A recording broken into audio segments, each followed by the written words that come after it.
আসসালামু আলাইকুম শ্রদ্ধেয় অভিভাবক এবং শিক্ষার্থীবৃন্দ। বাউনী স্কুল অ্যান্ড কলেজের পক্ষ থেকে আয়োজিত অনলাইন ক্লাসে সবাইকে স্বাগতম।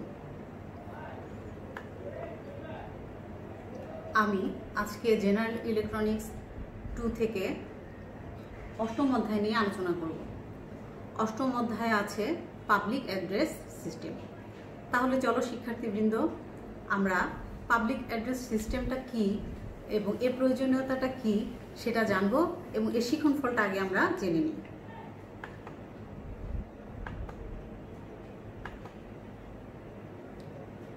এই অধ্যায়ের পাঠ শেষে আমরা পাবলিক অ্যাড্রেস সিস্টেমের প্রয়োজনীয়তা ব্যাখ্যা করতে পারবো। পাবলিক অ্যাড্রেস সিস্টেমের ব্লক ডায়াগ্রাম হতে প্রতিটি ব্লকের কাজ ব্যক্ত করতে পারবো। পাবলিক অ্যাড্রেস সিস্টেমের অডিও মিক্সচার সিস্টেম ও স্পিকার নির্বাচনের পদ্ধতি ব্যক্ত করতে পারবো এবং আউটডোর পাবলিক অ্যাড্রেস সিস্টেম ও ইনডোর পাবলিক অ্যাড্রেস সিস্টেমের মধ্যে তুলনা করতে পারবো।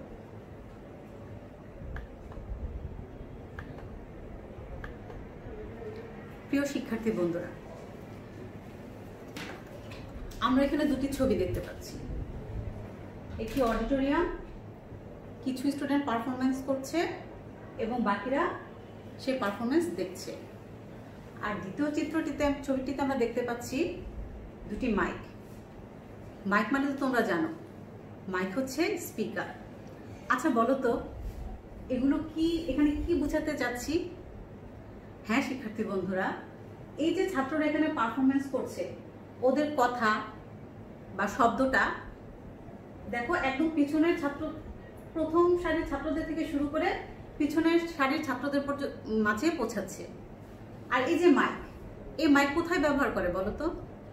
মসজিদ, আমাদের স্কুলে যে প্রোগ্রামগুলো হয় সেখানে, কোনো মঞ্চে, বক্তৃতায় এই মাইকগুলো আমরা ব্যবহার করি। সেখানে কি হয় বন্ধুরা? সেখানে এই শব্দগুলা দূর দূরান্তে প্রেরণ করা হয়, মানে জোরে শব্দগুলো আমরা শুনতে পাই। তাহলে পাবলিক অ্যাড্রেস সিস্টেমের প্রয়োজনীয়তাটা কি? চলো আমরা দেখি।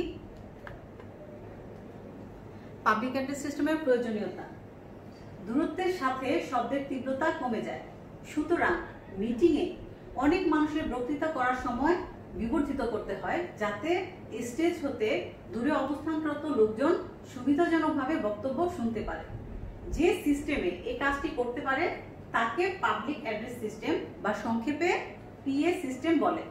যেমন খেলাধুলার ধারা বর্ণনা অডিটোরিয়ামে, তারপর আমাদের স্কুলে যে মঞ্চ হয় সেই মঞ্চের বক্তৃতা শুনতে আমরা এই পাবলিক অ্যাড্রেস সিস্টেমটা ব্যবহার করে থাকি। তাহলে এই পাবলিক অ্যাড্রেস সিস্টেমটা আমরা যখন ব্যবহার করি তখন এর অনেকগুলো ধাপ আমাদের অতিক্রম করতে হয়। তাহলে আমরা পরের পাঠে পাবলিক অ্যাড্রেস সিস্টেমের ব্লক ডায়াগ্রামটা দেখব এবং খুব সংক্ষেপে পাবলিক অ্যাড্রেস সিস্টেমটা কিভাবে আমরা সংজ্ঞায়িত করতে পারি সেটাও দেখব। দেখো, যদি আমাদের অতি সংক্ষিপ্ত প্রশ্ন আসে পাবলিক অ্যাড্রেস সিস্টেম কাকে বলে, তাহলে আমরা এভাবে লিখব: যে সিস্টেমের মাধ্যমে একটি ক্ষুদ্র শব্দ বর্ধিত করে কাছে ও দূরে অবস্থানরত বিশাল শ্রোতা গোষ্ঠীর জন্য শব্দকে শ্রবণ উপযোগী করা হয় তাকেই পাবলিক অ্যাড্রেস সিস্টেম বলে। তাহলে দেখো নিচের ব্লক ডায়াগ্রামটা আমরা দেখি। এখানে আমি 3টা মাইক্রোফোন ব্যবহার করেছি। এরপর আছে মিক্সচার, তারপরের ব্লকটা হচ্ছে ভোল্টেজ অ্যাম্পলিফায়ার, তারপর প্রসেস সার্কিট, ড্রাইভার অ্যাম্পলিফায়ার, পাওয়ার অ্যাম্পলিফায়ার এবং সবার লাস্টে লাউড স্পিকার। তোমরা খুব ভালোভাবেই 9-এ এই মাইক্রোফোন নিয়ে পড়েছো। শিক্ষার্থী বন্ধুরা, মাইক্রোফোন কি কাজ করে বলো তো? মাইক্রোফোন আমরা যে কথা বলি, মানে সে যে শব্দ সিগন্যালটা, সেটাকে কি করে? বৈদ্যুতিক শক্তিতে রূপান্তর করে। আর এখানে 3টা স্পিকারের মাধ্যমে আমরা এখানে একাধিক স্পিকার আমরা ব্যবহার করতে পারি। 3টাই যে লাগবে তেমন না, 4টা হতে পারে, 5টা হতে পারে। আমাদের যতটা প্রয়োজন ততটা মাইক্রোফোনই আমরা ব্যবহার করতে পারবো। সেই মাইক্রোফোনের সিগন্যালগুলো কোথায় যাবে? মিক্সচার সার্কিটে। মিক্সচার সার্কিটের কাজ কি? দেখো, আমরা কিন্তু মিক্সচার বলতেই বুঝি যে মিশ্রিত করা। এই মাইক্রোফোন থেকে যে সিগন্যালগুলো আসবে, মিক্সচার সার্কিট সেই সিগন্যালগুলোকে কি করবে? একত্রকরণ করবে, মানে মিশ্রিত করবে। মিশ্রিত করার পর সেই সিগন্যালটাকে কোথায় পাঠাবে? Voltage amplifier. ভোল্টেজ অ্যাম্পলিফায়ারের কাজ কি বলো তো? অ্যাম্পলিফায়ারের কাজ কি? অ্যাম্পলিফায়ারের কাজই হচ্ছে সিগন্যালকে বর্ধিত করা। মিক্সচার থেকে আগত সিগন্যালকে বর্ধিত করাই হচ্ছে ভোল্টেজ অ্যাম্পলিফায়ারের কাজ। এখানে ভোল্টেজ অ্যাম্পলিফায়ারের কাজ সম্পূর্ণ হওয়ার পর সেটা কোথায় যায়? পরবর্তীতে প্রসেস সার্কিটে। প্রসেস সার্কিটের কাজ কি? প্রসেস সার্কিটের কাজ হচ্ছে আমাদের যে সিগন্যালটা ভোল্টেজ অ্যাম্পলিফায়ার পর্যন্ত আসলো, সেখানে যে গেইন কন্ট্রোল, টোন কন্ট্রোল, আরো যে প্রসেসিং কাজগুলো আছে, এই প্রসেস সার্কিটে সেই কাজটা সম্পূর্ণ করবে। প্রসেস সার্কিটে সম্পূর্ণ করার পর সিগন্যালটা কোথায় পাঠাবে? Driver amplifier. ড্রাইভার অ্যাম্পলিফায়ার সেই প্রসেসকৃত সিগন্যালকে পাঠাবে অ্যাম্পলিফাই করে। এই অ্যাম্পলিফায়ারটা এই প্রসেসকৃত সিগন্যালকে অ্যাম্পলিফাই করবে, মানে বর্ধিত করবে।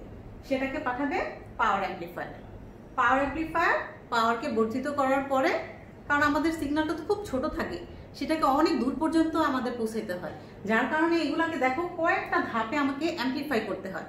প্রথমে মিশ্রিত সিগন্যালকে অ্যাম্পলিফাই করে, তারপর প্রসেস করে, ড্রাইভার অ্যাম্পলিফায়ার ভোল্টেজটাকে প্রসেস মানে অ্যাম্পলিফাই করে, তারপর আবার পাওয়ারকে অ্যাম্পলিফাই করতে হয়, তারপর সেটা স্পিকারের মাধ্যমে আমরা বাতাসে ছড়িয়ে দিই। আর স্পিকারের কাজ তো তোমরা খুব ভালোভাবেই জানো, মাইক্রোফোনের ঠিক উল্টাটা। মাইক্রোফোনের উল্টাটা কি? এই লাউড স্পিকারটা শব্দ শক্তিকে দুঃখিত বৈদ্যুতিক শক্তিকে শব্দ শক্তিতে রূপান্তরিত করে। মাইক্রোফোন আর স্পিকারের কাজ হচ্ছে সম্পূর্ণ বিপরীত। তাহলে আশা করি তোমরা এই ব্লক ডায়াগ্রামটা খুব সহজভাবেই বুঝতে পেরেছো। এই ব্লক ডায়াগ্রামটা অবশ্যই আঁকতে হবে বর্ণনার সময়, এবং প্রত্যেকটা ব্লকের নামগুলো পরিষ্কারভাবে লিখতে হবে, প্রত্যেকটার আলাদা আলাদা কাজ সুন্দরভাবে লিখতে হবে। তাহলেই এই একটা পাবলিক অ্যাড্রেস সিস্টেমের ব্লক ডায়াগ্রামটা কার্যপ্রণালীটার বর্ণনা হয়ে গেল। আচ্ছা, আমরা এর পরের পাঠে যাই।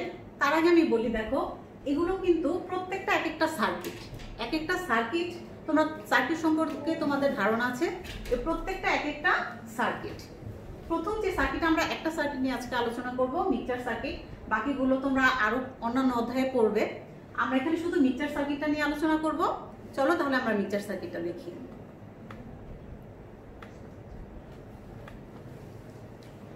বন্ধুরা, মিক্সচার সার্কিটের কাজকে আমি তোমাদের আগেই বলেছি, তারপর আমরা আরেকটু ক্লিয়ার হই। মাইক্রোফোনের একাধিক চ্যানেল মিশ্রণ করার জন্য এই স্টেজ ব্যবহার করা হয়। মিক্সচারের কাজ হলো মূল অ্যাম্পলিফায়ারের প্রদানের পূর্বে বিভিন্ন চ্যানেলগুলোকে কার্যকরভাবে একত্রকরণ করে থাকে। নিম্নে একটি মিক্সচার সার্কিটের কার্যপ্রণালী দেখানো হলো। দেখো তুমি এখানে আমরা 4টা ইনপুট ব্যবহার করেছি। ব্লক ডায়াগ্রামে আমরা দেখিয়েছি 3টি, আর এখানে দেখাচ্ছি 4টি। আমি তো তোমাদের আগেই বলেছি ইনপুট কিন্তু অনেকগুলো হতে পারে, 4টা, 5টা, 6টা, একাধিক প্রয়োজন অনুযায়ী। এই ইনপুটগুলোর মাধ্যমে কি করে সিগন্যালগুলো রিসিভ হয়, গ্রহণ হয়। তারপর দেখো এখানে চেইন কন্ট্রোল এবং অসিলেটিং সিগন্যাল রেজিস্টারের মাধ্যমে এই সিগন্যালগুলোকে মিশ্রিত করা হয়। মিশ্রিত করার পরে সেটা কোথায় পাঠানো হচ্ছে? প্রি অ্যাম্পলিফায়ারে। প্রি অ্যাম্পলিফায়ার সেই মিশ্রিত সিগন্যালগুলোকে অ্যাম্পলিফাই করে আউটপুট টার্মিনালে প্রেরণ করে। তাহলে আশা করি তোমরা মিক্সচার সার্কিটের কার্যপ্রণালীটা লিখতে পারবে। আর চিত্রটা তো অবশ্যই আঁকতে হবে পরিষ্কারভাবে। তোমাদের সমস্ত ইলেকট্রনিক্স ক্লাসের সার্কিট, ব্লক ডায়াগ্রাম এগুলোর উপর কিন্তু মার্ক অনেক বেশি ভ্যারি করে। কোনোভাবেই চিত্র, ব্লক ডায়াগ্রাম এগুলো বাদ দিয়ে বর্ণনা লেখাটা মোটেও ঠিক হবে না। চিত্রগুলি পরিষ্কার করে আঁকবে, তারপর তোমরা বর্ণনাগুলা লিখবে। আচ্ছা, ঠিক আছে। তাহলে আশা করি তোমরা এই পাঠটাও বুঝতে পেরেছো। শিক্ষার্থী বন্ধুরা, এই পাবলিক অ্যাড্রেস সিস্টেম স্থাপনে আমাদের অবশ্যই কিছু সতর্কতা অবলম্বন করতে হবে, নতুবা আমরা শব্দটা ঠিকমতো পৌঁছাতে পারবো না। তাহলে সেই সতর্কতাগুলা কি, চলো দেখি। প্রথমটা হচ্ছে লাউড স্পিকারের শব্দ মাইক্রোফোনে আসতে না পারে সেদিকে খেয়াল রাখতে হবে। তার মানে আমরা যেখানে কথা বলছি, মাইক্রোফোন আমাদের মুখের সামনে থাকে, যেই শব্দটা বাহিরে পৌঁছানো হচ্ছে সেটা যেন পুনরায় আবার এই মাইক্রোফোনের সামনে, লাউড স্পিকার শব্দটা মাইক্রোফোনের সামনে আসতে না পারে সেদিকে আমাদের লক্ষ্য রাখতে হবে। দ্বিতীয়টা কি দেখতে পাচ্ছি? শ্রোতাদের মধ্যে শব্দের তৃপ্ততা সমানভাবে বিতরণের ব্যবস্থা করতে হবে। সিস্টেমটা এমনভাবে স্থাপন করতে হবে যেন সামনের সারির যারা শ্রোতা আছে তারাও যেন শব্দটা ভালোভাবে শুনতে পারে, এবং পিছনের সারির যারা আছে তারাও যেন শব্দটা সমানভাবে শুনতে পারে, তার ব্যবস্থা করতে হবে। তৃতীয়টা হচ্ছে প্রতিধ্বনি প্রতিহত করার ব্যবস্থা করতে হবে। প্রতিধ্বনি তো তোমরা জানোই, মানে শব্দটা যেন পুনরায় আবার ফিরে না আসে, একই শব্দ যেন বারবার শোনা না যায়, তার ব্যবস্থা অবশ্যই করতে হবে। ঠিক আছে শিক্ষার্থী বন্ধুরা, চলো এবার আমরা ইনডোর, আউটডোর, এগুলো তো তোমরা জানোই, ইনডোর কি বোঝো, আউটডোর কি বোঝো। আজকে আমরা ইনডোর পাবলিক অ্যাড্রেস সিস্টেম এবং আউটডোর পাবলিক অ্যাড্রেস সিস্টেমের মধ্যে যে তফাৎ সেটা আমরা এখন জানব।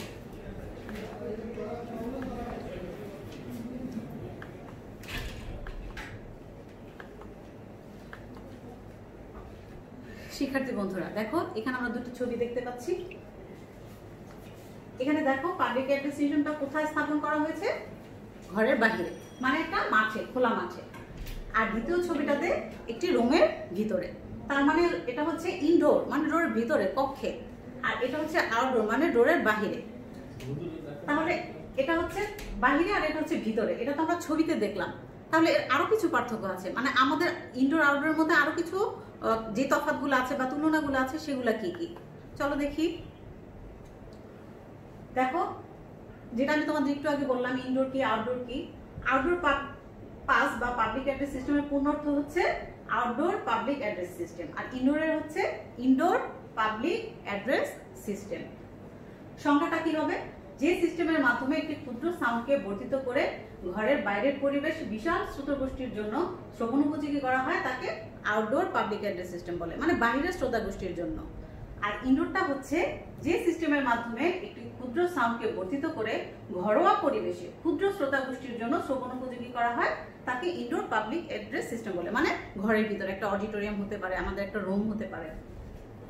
আচ্ছা, আউটডোর অ্যাড্রেস সিস্টেমের কি আছে? ইনস্টলেশন খরচ বেশি, মানে স্থাপন করতে গেলে বাইরে এর খরচটা বেশি পড়ে। আর ইনডোরের ইনস্টলেশন খরচটা কম পড়ে।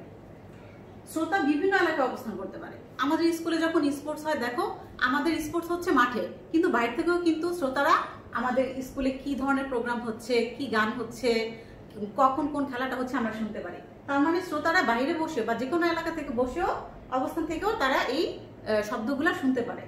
আর ঘরোয়া আর ইনডোরের মধ্যে কি হয়? শুধুমাত্র ঘরের পরিবেশে যারা অবস্থান করে তারাই সেই শব্দটা শুনতে পারে। আউটডোরে উচ্চ ক্ষমতা সম্পন্ন হার্ডওয়্যার ব্যবহৃত হয়, আর ইনডোরে তুলনামূলকভাবে নিম্ন ক্ষমতা সম্পন্ন হার্ডওয়্যার স্থাপন করতে হয়। এটা সচরাচর আমরা কোথায় ব্যবহার করি? দেখো, বিনোদন, বিভিন্ন উৎসব, মেলা, বক্তৃতা, মঞ্চ, বিভিন্ন ধরনের অনুষ্ঠানের জন্য এই ধরনের সিস্টেম স্থাপন করা হয়। আর ইনডোরটা হচ্ছে শুধুমাত্র বিনোদনের জন্য স্থাপন করা হয়। আশা করি তোমরা পার্থক্যটা বুঝতে পারছো। আচ্ছা, তাহলে আমরা চলো দেখি যে আমাদের কি ধরনের প্রশ্ন আসতে পারে পরীক্ষায়।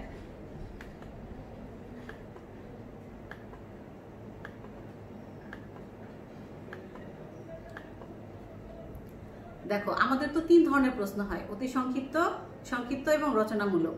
আমার প্রথম যে প্রশ্নটা, মাইক্রোফোনের কাজ কি? তোমরা নিশ্চয়ই বুঝতে পারছো, বলতে পারবে এক কথায় মাইক্রোফোনের কাজ কি।